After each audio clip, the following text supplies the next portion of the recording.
Hebrews 12. We'll start back at,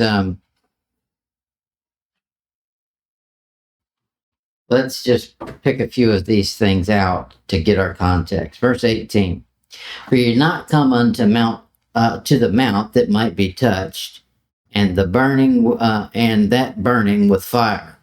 Okay, so we understand that's talking about the children of Israel at Mount Sinai. Verse 19, and the sound of a trumpet, and the voice of words. Verse 20, for they could not endure. Verse 21, and so terrible was the sight that Moses said, I exceedingly fear and quake. But ye are come. Okay, so you're not come to that scary spot, but you are come to something. Verse 23, to the general assembly and church of the firstborn. We talked all about that. Now, verse 24, and to Jesus, the mediator of the new covenant, and of the blood of sprinkling that speaketh better things than that of Abel. Abel is quite a character in the Bible. He's the first good guy. I mean, other than after Adam, he's the first good guy. And so he says that sprinkling, something better than the sprinkling there. The blood in the Old Testament was sprinkled, and it did something for a small period of time. But we've got something much better than that. Amen. Christ's blood preaches a message. It states that God's blood was eternal and manifest in flesh, that is, for man. Unlike any other religion, our hero came as a human. No, we wouldn't have done it that way. We'd have sat up in the highest position we could find and demand everybody do what we want them to do. Our God took on flesh and came to earth and took our position for us. Now that's something. He had blood, but it wasn't like ours. It was eternal blood. Christ's blood preaches a complete redemption. In Hebrews 11:28, we read about the faith chapter. He says, through faith, he kept the Passover and the sprinkling of blood, lest he that destroy the firstborn touch them. Well, okay, if we've got this blood, this eternal blood covering for us, then we don't have to worry about any of that. Christ's blood preaches cleansing on the inside, not just the outside. That's basically what was going on in the Old Testament. It was you're cleaning up the outside all the time. Now, it was supposed to work its way on the inside. Ours goes reverse. From the inside, it's supposed to affect the flesh. But that's a good one. In view of all of these warnings and these things about the blood being our cleansing and a better sacrifice and better blood than what the Old Testament preachers had, he says in verse 25, see that you refuse not him that speaketh. For if they escaped not who refused him that speaketh on earth, much more shall not we escape if we turn away from him that speaketh from heaven. Now, of course, you saw the pronouns there. He's including himself in this whole thing. But there's an exact match to the book that we've already discussed. In chapter 2, verse 3, he says, how shall we escape if we neglect so great salvation? That's that same thing. How much more shall not we escape, is what he says in our passage. So somebody's not going to escape. And the possibility is there that everybody ought to be on guard because they could be in the crew that doesn't get to escape. Now, our context in our passage in 12 has been Mount Sinai and God speaking to Israel verbally from a mount. The writer here in our book has decided that he's part of the crowd that he's warning. So he's warning himself as well as them. We got to be careful that we don't, or else that's a tricky spot. Obviously, it's tribulation. He says in verse 26, whose voice then shook the earth. But now, something changed up to the first century here. But now Uh, well, I lost my place. But now he hath promised, saying, Yet once more I shake not earth only, but also heaven. So if there was something scary in the Old Testament, he says it's going to get worse or a bigger volume future. And this writer is saying that's future to take place. Now this quotation, let's find it. Haggai 2. Haggai 2, verse 27.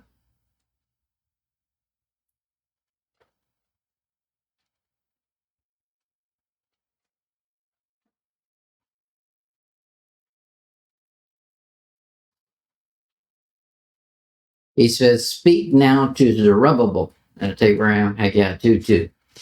Speak now to Zerubbabel, the son of Shealtiel, governor of Judah, and to Joshua, the son of Jehozadak, the high priest, and to the residue of the people. Now we've seen in Hebrews that name Joshua is the name for Jesus in the Old Testament. That's the Hebrew name Joshua. In Greek would be Jesus. So you can take the correlation, the picture that's being built here. Drop down to verse 22. And I will overthrow the throne of kingdoms, and I will destroy the strength of the kingdoms of the heathen, and I will overthrow the chariots, and those that ride in them, and the horses and their riders shall come down, every one by the sword of his something brother. Page extender. In the tribulation, this is going to fulfill itself. What's being prophesied there in Haggai was prophesied for a time much more future than what Haggai understood, because it's still being declared as a but now, it's soon to come by the writer of Hebrews for the same issue, the same time frame. He says about these people that this shaking is going to shake not only heaven but earth as well. That is, he starts in heaven and he does something that shakes the earth. All he has to do is speak. If he speaks from heaven, it affects this globe. How do you think this globe got built? He spoke and it showed up. Mm-hmm.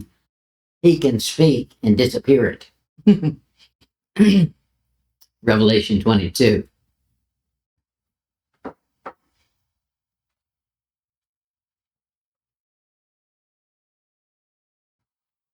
Revelation 22, verse 11.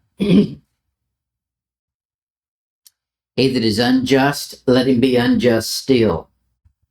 Now, that's saying there's no more chance to change. This is why the warning is so imperative. If they were right on the cusp of you're not able to make any repentance and fix something, get it right now.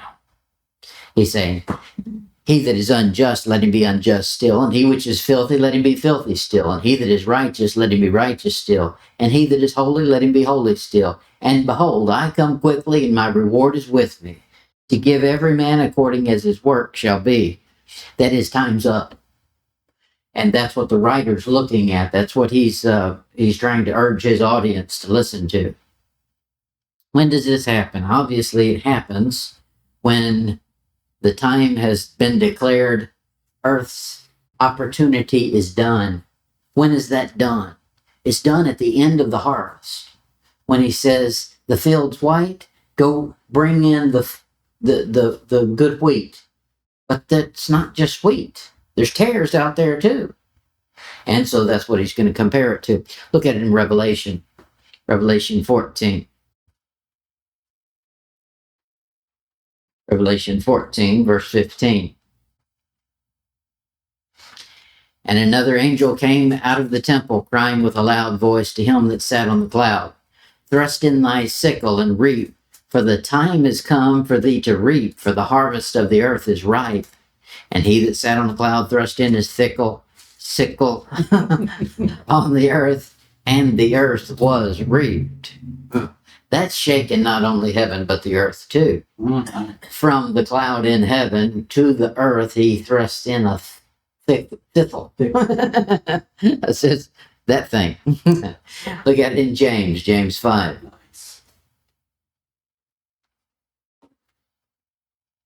James 5, verse 7.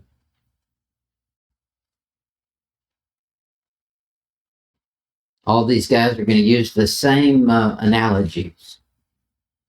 5:7. Be patient, therefore, brethren, unto the coming of the Lord. Behold, the husbandman, that's a farmer, waiteth for the precious fruit of the earth, and hath long patience for it, until he receive the early and latter rain. Be ye also patient, establish your heart, for the coming of the Lord draweth nigh. And then he gives some warnings. There's a judge standing by, ready to do something.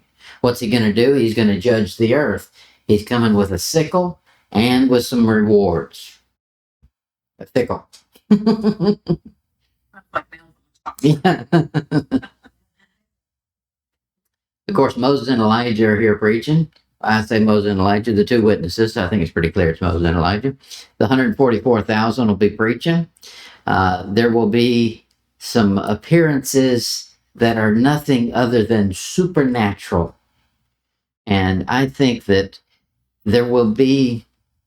you will have to be demonic and wanting Satan, who will be here physically, to ignore and to refuse the spiritual object lessons that God is doing. It'll be more clear then conviction and what God is doing. Somebody takes the mark and they get some plague in their body. That's obvious God's doing something. People want to be mystical, supernatural, when it has nothing to do with God. But you put the Bible in on it, they don't want to have anything to do with it. He says he's going to speak from heaven. Now that's been the context of what we're talking about. Remember, Paul heard God speak from heaven. All of these ages, it seems like, begin with a transition, a gradual change. Nobody in our age is saved like Paul was saved. You didn't hear God speak from heaven. He didn't blind you. Okay, well, that was something supernatural in order to convince the Jews, hey, here's a sign for you. This is what I'm talking about. That's in Acts 9, verse 5. It says this. And he said, who art thou, Lord? And the Lord said, verbally speaking, I am Jesus whom thou persecutest. It is hard for thee to kick against the pricks. And he, trembling and astonished, said, Lord, what wilt thou have me to do? And the Lord said unto him, arise, go into the city, and it'll be told thee what thou must do. This is what happens when God speaks. Nobody's ever satisfied with God speaking. God's not going to give you everything. You know, man always wants more details. God wants us to just get moving in the right direction and let the details unfold as we move. But we say, no, give me all the details now. Here, you think God couldn't have explained everything to him right there in a moment? Sure, he could have.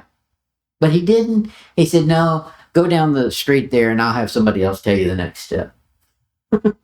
Wow. Those people around him didn't know what was going on. They heard something, but they couldn't tell what it was. The same thing's going to happen in the tribulation. There's going to be voices from heaven, and only those who want to hear God will hear what he's saying. Now, they'll hear something, but it'll probably be like Acts 2. It'll be what God puts in their ear, plants in their ear. To some, it'll be condemnation, repent. Look at it in Matthew 25.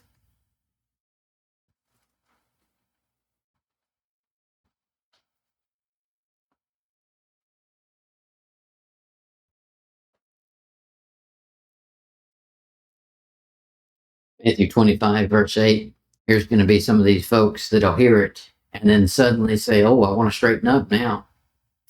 And the foolish said unto the wise, give us of your oil, for our lamps are gone out. Hence, they were foolish. And they realized now it's too late. This is this audience that he's speaking to. You're right on the edge of too late. Look down at verse 26. And the Lord answered and said unto him, Thou wicked and slothful servant. That's the Jew is considered a servant in the Bible. Thou knewest that I reap. We talked about somebody reaping, thrusting in a sickle, sickle, and reaping. Thou knewest I reap where I sowed not, and gathered where I've not strawed. Look out, the reaper's coming. You know, they have what do they call the Grim Reaper? Yeah. Well, that's based on something. God's going to reap one day.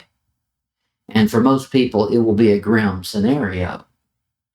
Look at it in Hebrews 12, verse 26.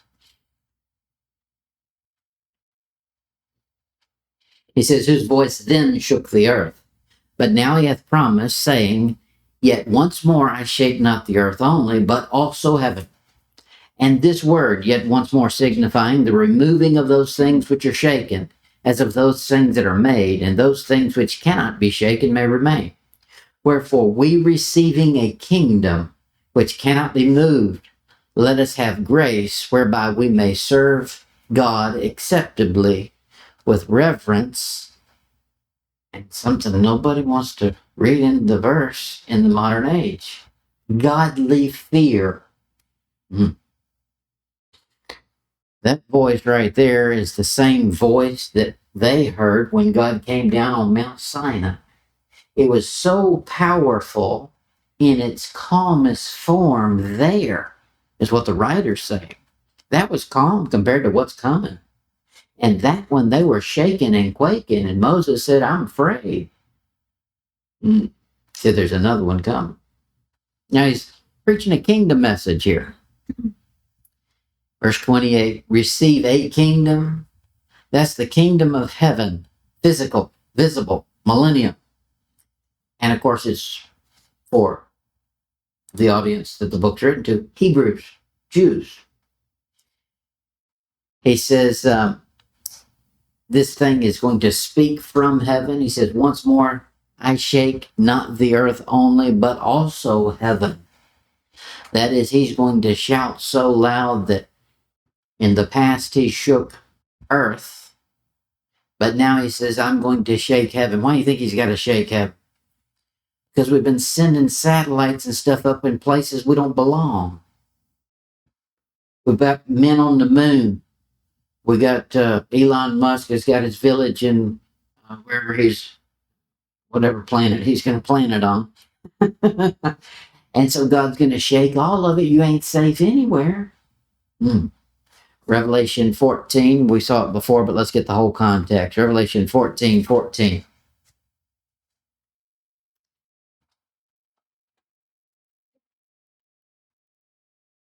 Revelation 14:14. This is a whole study in and of itself, and we don't have time to do it tonight, but you can look at it. He says, And I looked, and behold, a white cloud. And upon the cloud one sat like unto the Son of Man. Son of Man. That's what the Jews want. The Son of Man, a human Messiah. That's not what we're after. We want the Son of God. Paul never speaks about the Son of Man. He speaks about the Son of God. It's your Gospels that give you the Son of God, Son of Man, because those are Jewish books. He says, like unto the Son of Man, having on his head a golden crown. A golden crown? See anything odd about that? When Christ comes back, does he have one crown? No. Yeah. Many crowns. Okay. This time, the Son of Man has one crown, and in his hand a sharp sickle. And another angel came out of the temple, crying with a loud voice to him that sat on the cloud, Thrust in thy sickle and reap, for the time is come for thee to reap, for the harvest of the earth is ripe. And he that sat on the cloud thrust in his sickle on the earth, and the earth was reaped. And another angel came out of the temple which is in heaven, he also having a sharp sickle. 2 sickles now. He also having a sharp sickle somewhere. And another angel came out of the altar, which had power over fire, and cried with a loud voice. Okay, we've got all of these reapers showing up, and they've got different powers. He says, where am I? And another came out of the altar, which had power over fire, and cried with a loud voice to him that had the sharp sickle, saying, Thrust in thy sharp sickle, and gather the clusters of the vine of the earth, for her grapes are fully ripe. And the angel thrust in his sickle into the earth, and gathered the vine of the earth, and cast it into the great winepress of the wrath of God. Armageddon. Now you got two events taking place right there in that passage, and we don't have time to identify them all, but you've got, I think, two raptures being displayed there, a mid-trib and a post-trib, and there's two reapings going on. But that's not the point of what we're going to do. We're after something easy. He says, to serve God acceptably with reverence. That's not easy, but that's more acceptable these days among men than the next one. Reverence and godly fear. It's hard to tell somebody to be afraid. I've talked about that before. Yes. You have to have reasons to be afraid. Something has to really scare you. In the tribulation, it'll be there. That'll be easy. And the reverence will go right with it. Look at Malachi 1, verse 6.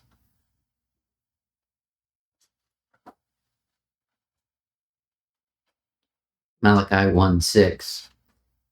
He says, a son honoreth his father, or he's supposed to anyway, and a servant his master.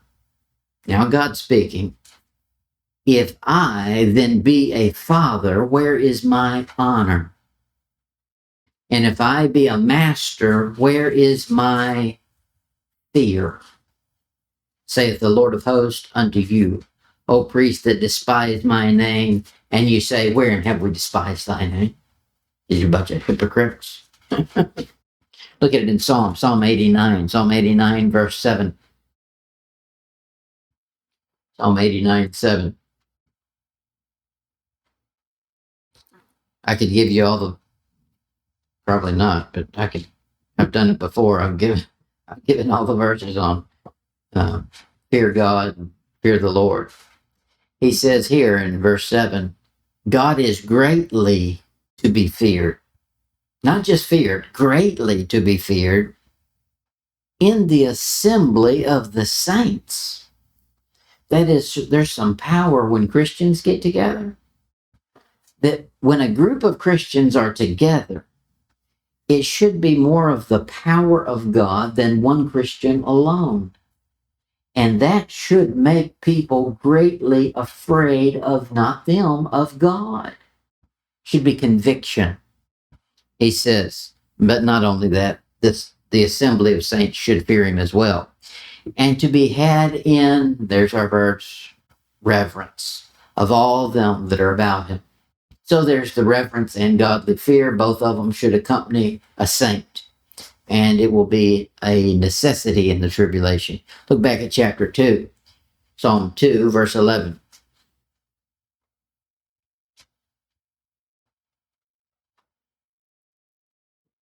He says, serve the Lord. You know, the thing that every modern church thinks they're doing. They're serving on the praise team. They're serving in the drum kit section. They're serving on the strobe light team. He says, serve the Lord with fear and rejoice. It doesn't end there. With trembling. Two things that are supposed to have more to the story than just a single word. People want to use the word serve and they want to use the word rejoice. But those two words don't stand alone. He says here, you serve with fear. You rejoice with trembling. Oof. It's going to be very obvious you do that in the tribulation. 1 Peter 1, verse 17.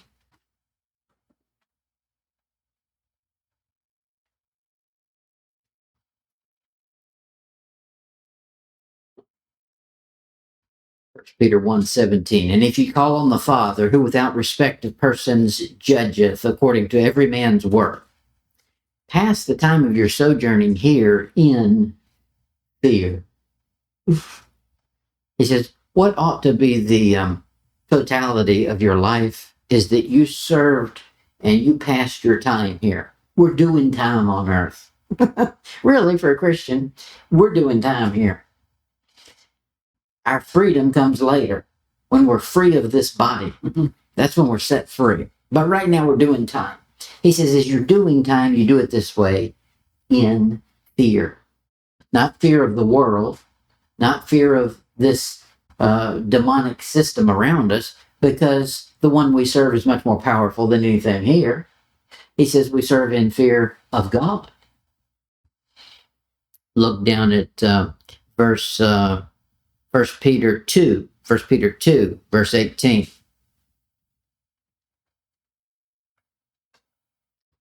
It's kind of similar to what we read in Malachi. Servants, be subject to your masters with all fear. And that's the relationship with Jesus, with God and the Jew in the tribulation, is that he's a servant. God's servant. Not only to the good and gentle, but also to the but also to the froward. To the froward, that's where it ends. Okay. Revelation 15.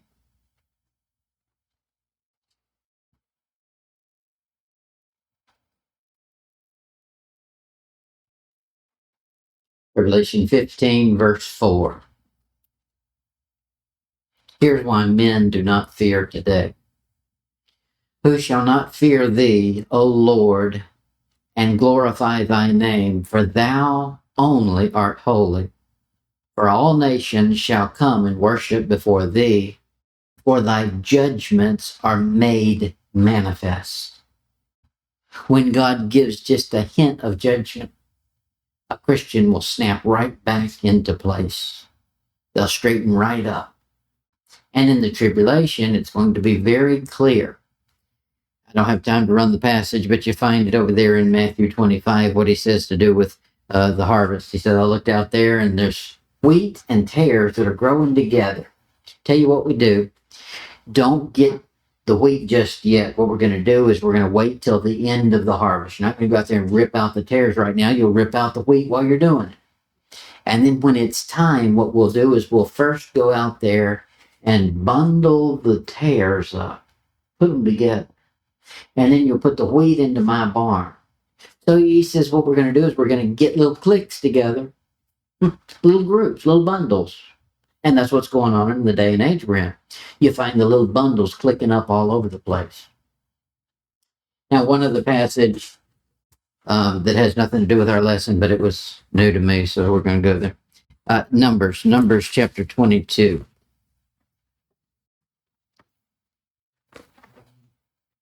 Numbers 22 will be in verse 12.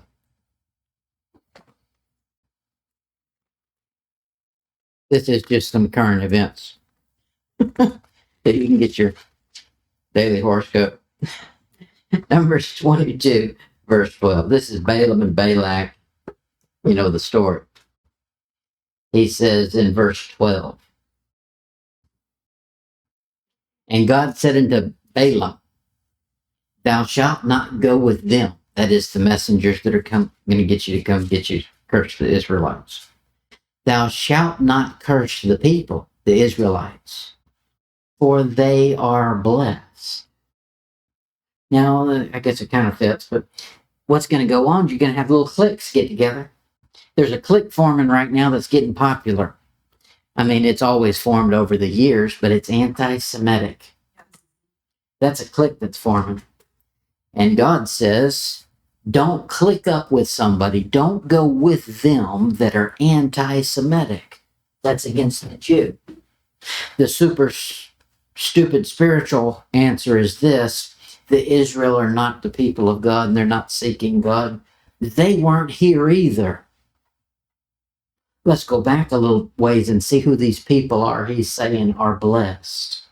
Go back to chapter 21. 21, verse 5. and the people spake against God. These are the people in rebellion that God is saying, don't go against them. They're blessed. And against Moses, God got mad at it. Verse 6, he sent them some fiery serpents. Go back to chapter 16. 16:21. God speaking to Moses. Separate yourselves from among the congregation that I may consume them in a moment. This is how mad I am at them. But even with all that having been said, if we go forward in time to chapter 22, God says of those people that are rebellious and speaking against him, he says to Balaam, don't you go with anybody who's going against them, and don't you dare curse them. They are blessed. The world wants to make up a reason to say they're not. You have to go against God to say that. And that's the world that we're in right now. Okay, on that happy note, we'll say we're done.